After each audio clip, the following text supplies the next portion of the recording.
Halo teman-teman, kami dari kelompok 2 akan menjelaskan mengenai database relasional. Kelompok kami terdiri dari Abdillah Al-Mufti, Dina Salsabila, Ersa Hanandita, dan Nincin Lian Manulang. Pengertian database. Database adalah seperangkat koordinasi beberapa file data terpusat yang saling berhubungan yang disimpan dengan sedikit mungkin kelebihan data. Database menggabungkan catatan yang sebelumnya disimpan dalam beberapa file terpisah ke dalam kelompok umum untuk melayani berbagai pengguna dan aplikasi pengolah data. Elemen dasar hierarki data.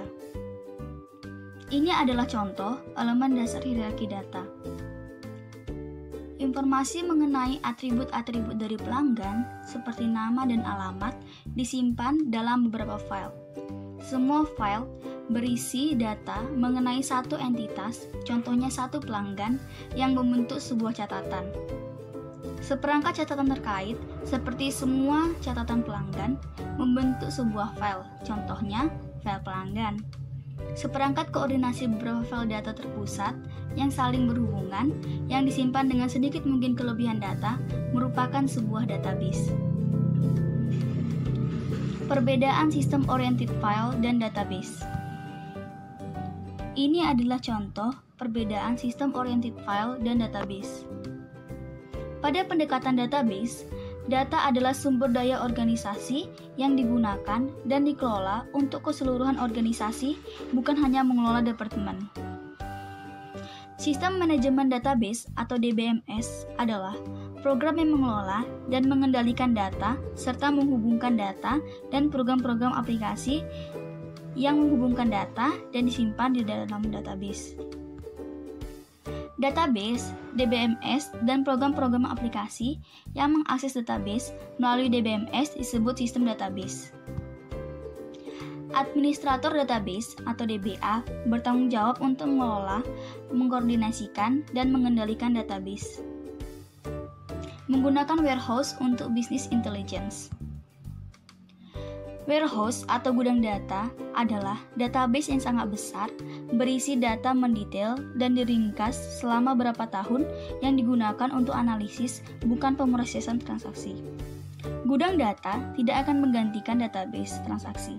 Mereka akan bekerja saling membutuhkan. Gudang data akan diperbarui secara periodik dibanding secara real time, karena gudang data yang pada dasarnya bukan database transaksi. Business intelligence menganalisis data dalam jumlah besar yang berguna dalam pembuatan keputusan strategis. Ada dua teknik utama yang digunakan. Yang pertama adalah pemrosesan analitik online, yaitu menggunakan beberapa query untuk menyelidiki hipotesis hubungan di antara data. Teknik kedua adalah teknik penggalian data, yaitu dengan menggunakan analisis statistik yang canggih untuk menemukan hubungan yang tidak dihipotesiskan dalam data. Materi selanjutnya adalah konsep dan keuntungan sistem database. Di sini, keunggulan dari sistem database itu ada 5. Yang pertama adalah integrasi data atau data integration, yaitu beberapa file induk digabungkan ke dalam kelompok-kelompok data besar atas yang diakses oleh banyak program aplikasi. Yang kedua adalah pembagian data atau data sharing. Data yang terintegrasi lebih mudah dibagi dengan pengguna sah. Yang ketiga adalah meminimalkan kelebihan dan inkonsistensi data. Oleh karena item-item data biasanya hanya disimpan sekali, maka kelebihan dan inkonsistensi data dapat diminimalkan. Selanjutnya adalah independensi data. Oleh karena data dan program-program yang menggunakannya independen satu sama lain, maka masing-masing dapat diubah tanpa mengubah lainnya. Yang terakhir adalah analisis lintas fungsional, yaitu pada sistem database, hubungan seperti hubungan antara biaya penjualan dan kampanye promosi dapat secara eksplisit didefinisikan dan digunakan dalam mempersiapkan laporan manajemen. Selanjutnya adalah sistem data atau database.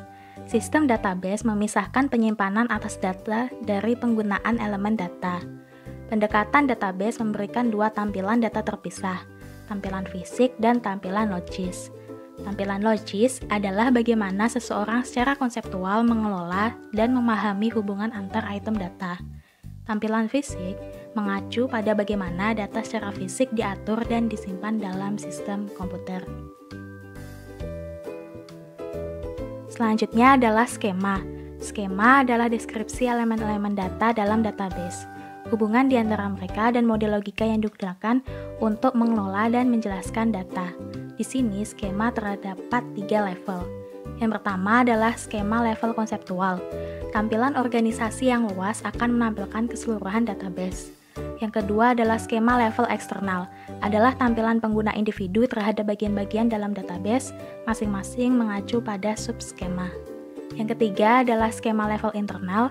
Tampilan level rendah database menjelaskan bagaimana data disimpan dan diakses, termasuk layout catatan, definisi, alamat, dan indeks. Lalu kamus data atau data dictionary berisi informasi mengenai struktur database. Di BMS menyimpan kamus data yang inputnya termasuk elemen data baru atau yang terhapus, serta mengubah nama elemen data, penjelasan, atau penggunaannya. Output termasuk laporan untuk para pemrogram, desainer, dan pengguna. Laporan-laporan ini digunakan dalam pendokumentasian sistem, desain, dan implementasi database, serta sebagai bagian dari adanya jejak audit. Yang selanjutnya adalah bahasa di BMS. Di sini terdapat 3 bahasa, yaitu bahasa definisi data atau DDL, membangun kamus data, membuat database, menjelaskan tampilan logis setiap pengguna, dan merinci catatan atau hambatan keamanan file. Lalu, bahasa manipulasi data atau DML, mengubah isi database termasuk membuat, memperbarui, menyisipkan, dan menghapus elemen data. Lalu, bahasa query data atau DQL adalah bahasa level tinggi, seperti bahasa Inggris yang berisi perintah kuat dan mudah digunakan, yang memungkinkan pengguna untuk mengambil, menyortir, memesan, serta menunjukkan data. Penulis laporan atau report view menyederhanakan pembuatan laporan. Pengguna menentukan elemen-elemen data yang ingin mereka cetak, kemudian penulis laporan mencari database, mengekstrak elemen data, dan mencetaknya dalam format yang ditentukan oleh pengguna. Oke, selanjutnya database relasional.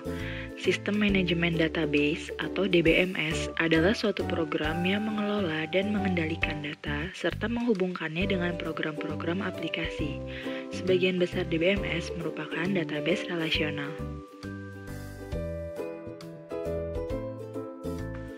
Model data relasional merepresentasikan skema level konseptual di mana data disimpan dalam tabel 2 dimensi seperti yang ditunjukkan dalam tabel berikut.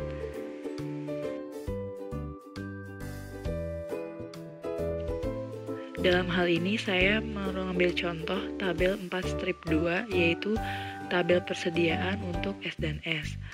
Di tabel ini berisi data-data tentang persediaan yang dimiliki oleh perusahaan S dan S.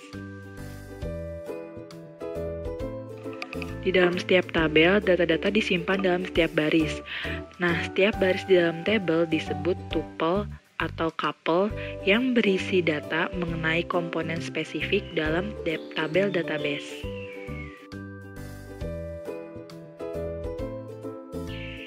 Selanjutnya, database relasional memiliki beberapa tipe-tipe atribut.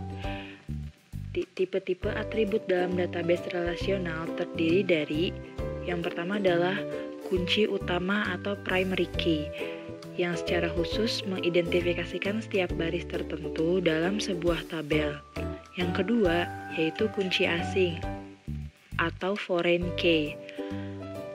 Foreign key ini adalah atribut dalam tabel yang juga kunci utama dalam tabel lain. Biasanya ini tuh untuk menghubungkan antara tabel satu dengan tabel yang lainnya.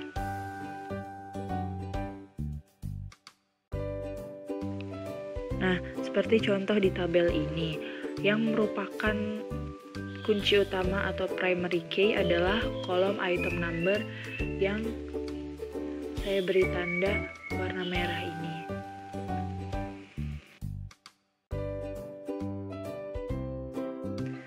Selanjutnya, contoh dari foreign key atau kunci asing terlihat di tabel 4 strip 5. Untuk lebih jelasnya bisa dilihat buku Romney untuk tabel 4 strip 5.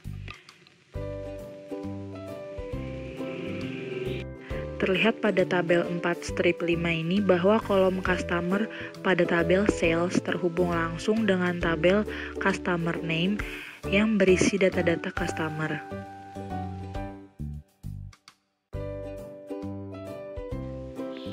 Untuk membuat database relasional terdapat beberapa persyaratan dasar.